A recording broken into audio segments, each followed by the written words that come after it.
Vous informer est notre devoir, mesdames, messieurs. Heureuse de vous retrouver dans cette édition d'actualité. L'AFC M23 est dans la phase de relance de cours et tribunaux de confiance pour permettre aux Congolais de jouir de leurs droits. L'assurance est du secrétaire permanent adjoint du mouvement et président de la commission de relance des justices dans les territoires libérés d'Elion Kimbulungu lors de l'interview avec les journalistes étrangers. Suivant. Que l'objectif, c'est de bâtir une justice différente. Une justice qui va permettre aux Congolais de savoir se sentir en sécurité par rapport à l'État, par rapport à ceux qui commettent des infractions, par rapport à tout cela que nous avons connu dans ce pays, comme Ouazalendo, comme FDLR qu'on a trouvé ici, qui était ici sur place, comme agent de l'armée nationale, donc des forces armées de la République démocratique du Congo. Il faut une justice à même de restaurer la confiance des citoyens. Et donc nous sommes en train de travailler depuis notre arrivée sur place sur la relance du système judiciaire. Des cours et tribunaux qui seront des cours et tribunaux de confiance, qui vont rétablir les Congolais dans leurs droits. Et ces cours et tribunaux seront aussi indépendants. C'est pour cette raison qu'on a mis en place une commission ad hoc chargée de la question de relance de la justice. Ça veut dire que ça ne sera pas ce qui se passe à Kinshasa. Ici, lorsque vous intentez une action en justice, et c'est le cas même aujourd'hui déjà, même lorsqu'il s'agit d'un agent ou d'un politicien ou d'un officier du mouvement qui est accusé, il est poursuivi. Nous le faisons déjà. Et demain, lorsque les cours des tribunaux vont s'installer, ça sera encore, je pense, l'occasion la mieux indiquée pour que les Congolais recouvrent enfin la justice.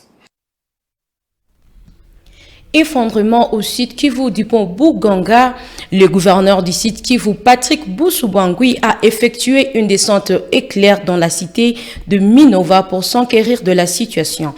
L'autorité provinciale a promis une réponse rapide afin de faciliter la réouverture du trafic sur le tronçon routier Goma-Bukavu. Le détail dans ce reportage. Le gouverneur du Sud Kivu, Patrick Boussoubangui, a effectué ce mardi 10 février 2026 une visite éclair dans la cité de Minova à l'extrême nord du territoire de Calais, au lendemain de l'affaissement du pont Bouganga au PK 147 sur la nationale numéro 2, reliant Minova avec le reste de la province. Accompagné de hautes personnalités politiques et militaires du mouvement révolutionnaire AFC M23, le chef de l'exécutif provincial est venu s'enquérir personnellement de la situation au regard de la portée importante de l'ouvrage qui permet d'assurer la liaison entre les provinces du Nord et du Sud Kivu. À la suite des pluies récurrentes qui se sont abattues sur la région, ce pont présentait déjà d'énormes risques avec ses culées qui s'étaient progressivement érodés suite notamment aux crues de la rivière. Pour Patrick Boussoubangui, il était également question, avec cette visite, de dresser une évaluation complète de la situation et des besoins urgents pour que des mesures urgentes soient directement prises pour la réouverture du trafic sur cet axe aussi stratégique du point de vue économique, mais surtout militaire. Il s'agit notamment de la possibilité de la création d'une voie de déviation ou encore la pose d'un pont provisoire en armature métallique avant les débuts prochains de la reconstruction complète du grand pont en béton armé. Il a été ordonné sur place aux techniciens de l'Office des routes de procéder en toute urgence au début des travaux de gabillonnage concomitamment avec les études pour le grand pont. Le chef de l'exécutif provincial et toute la délégation ont d'ailleurs exigé l'évaluation de tous les ouvrages sur l'ensemble de la RN2, très singulièrement en territoire de Calais, pour une intervention ponctuelle. La population locale a exprimé tout son satisfecit au regard de la promptitude avec laquelle les autorités sont vite intervenues, aussitôt alertées sur la situation. Kwanza mimi nabafelicite kwa arrive yabo kufika hapa. Ukiona kilalo ngizi iliharibika. Ba autorite M23 kabisa wanatumika paraporo na bale ba zamani. Juu kwenye dega iko kwanza hao wanatuasiste sasa vile population na wanafanya ile kazi comme ça population siendelee kuteseka. Une route d'intérêt capital car elle permet non seulement d'évacuer les produits agricoles comme le café et autres, mais également la production minière, les territoires de Calais étant réputés comme un des greniers de la province du Sud Kivu. Outre la haute hiérarchie militaire de l'ARC, le gouverneur de province était accompagné de l'inspecteur général de la gouvernance du mouvement révolutionnaire AFC M23 Rigobert Amani Kabacha, de son conseiller aux infrastructures et travaux publics Eli Kabo et Chibalonza, de son chargé de mission Driz Nyamunongo Biboula et du directeur provincial de l'Office des routes, l'ingénieur Alain Mugangu Chirali.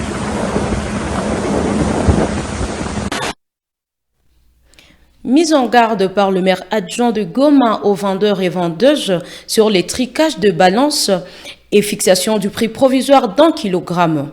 C'était au cours d'une rencontre avec les éleveurs ainsi que les vendeurs grossistes de vente. Le détail dans ces reportages de la cellule de communication de la mairie. La mairie de Goma a de commun accord avec les éleveurs et les vendeurs de viande décidé de fixer provisoirement de nouveaux tarifs officiels pour la viande de bœuf et de porc. Une mesure prise sous l'égide du maire adjoint Désiré Ngabo-Kisuba afin de faire face à la flambée des prix et aux plaintes répétées des consommateurs. Réunis ce mardi 10 février dans la grande salle de la mairie de Goma, les responsables municipaux, les éleveurs ainsi que les vendeurs grossistes et détaillants de viande ont trouvé un compromis à l'issue des échanges. De commun accord, le kilogramme des rôtis des vaches est désormais fixé à 6 $ américains, tandis que la chair des porcs se négocie à 10 000 francs congolais, avec un prix différencié pour certaines spécialités. Et dans un pays qui se respecte, dans un pays où il y a l'État, qu'un petit matin on a fixé le prix à c'est l'État qui fixe le prix. Nous venons de nous convenir na wachuuzi wa nyama za ng'ombe kusema kama 1 kilo ya bui ni 5 $ na 1 kilo ya roti ni 6 $. 5 $ haiko 15 000 francs. 5 $ kutoa ya yulu sai 5 $ ni 12 000 francs. Yani mtu asiende kule bande mupakala 6 $ to bali biko natia kutoa 2400. Siseme kama njoo tomea biko natia tunakamata tu ile toa yao. Donc mtu yeyote tena asikuliwe. Makilo ya nyama nguruwe itakuwa ku 10 000 francs na nyama nguruwe ile basha nettoyer, banatosha mifupa, banatosha ngozi itakuwa ku 12 000 francs. Au-delà de la question des prix, la réunion a surtout mis à lumière une pratique décriée, le trucage des ballons. Le maire adjoint Désiré Ngabo-Kisuba annonce ainsi des contrôles inopinés et systématiques sur toute l'étendue de la ville de Goma. Ces opérations concerneront non seulement le vendeur de viande, mais également tous les secteurs utilisant la balance. Le maire adjoint a prévenu que les contrevenants s'exposeront à des sanctions prévues par la loi. Kila mtu anapaswa kuwa na kilo yenye inaenea.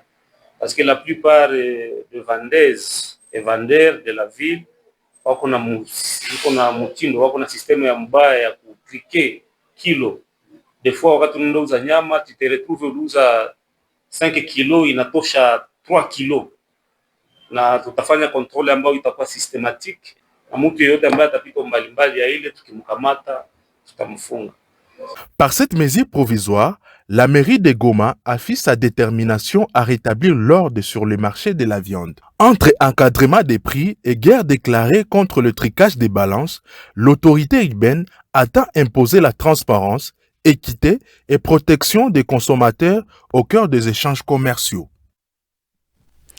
L'administrateur du territoire de Nyiragongo appelle la population du village Kiziba 1 à contribuer à la sécurité et à promouvoir le valeur sociale. C'était lors d'un meeting populaire animé le mardi 10 février. Suivant le détail dans ce propos. Inaona kuna watu kama wanamaliza miezi 3 hawaone kumutu mahali kufana masasi wanagonjwaga vifafu.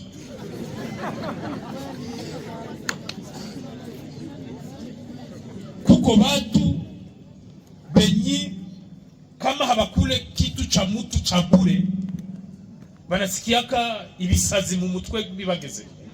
Wewe uko sheria wa bia unasukiwa hivyo hapo kwa kumitingi yetu unachunga twendu anza andika na telefone bwa butushe ati aro sheria ule kabisa ni sheria kwa uko naongea na Maimuna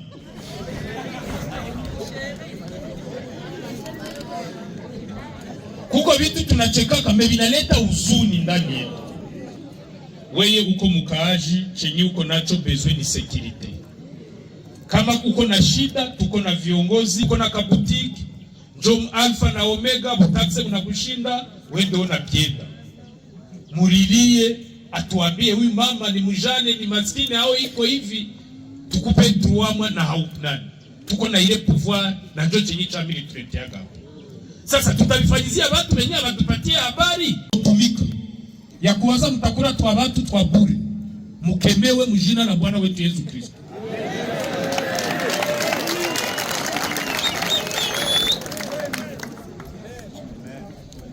Yengine shida yengine acha mimi nakuya Kiziba. Wamama mlishatuletesha hayo. Hivi vitu vya kutosha mamimba. Watoto mnakamata katoto mnakatia mukarto, mnakatia mubarabara. Mnahombesha territoire cheferi na bashefu. Biko natafuta fasi ya kutia bure mtoto. Sasa mnaenda bifanya kule shefu akwage iko. Mnamuitaga, mnamuonjeshaka. Shefu meza ngari, Mama Leticia mufanye nani program, mutembelee mama mu village. Mukiye ku territoire ibape mamwaye uitishine ba komite yote aba mama bilisha leta haya na huzuni sana. Kwa chef ya Mungu mu Bugamba ya pili binaleta haya. Kiziba de problème. Kiziba kule chini problème. Kule kwa Pascal problème. Bale batoto mko na baua bako na problème. Voilà qui met fin à cette édition d'actualité. Mesdames, Messieurs, merci de votre fidélité à la radio-télévision nationale congolaise.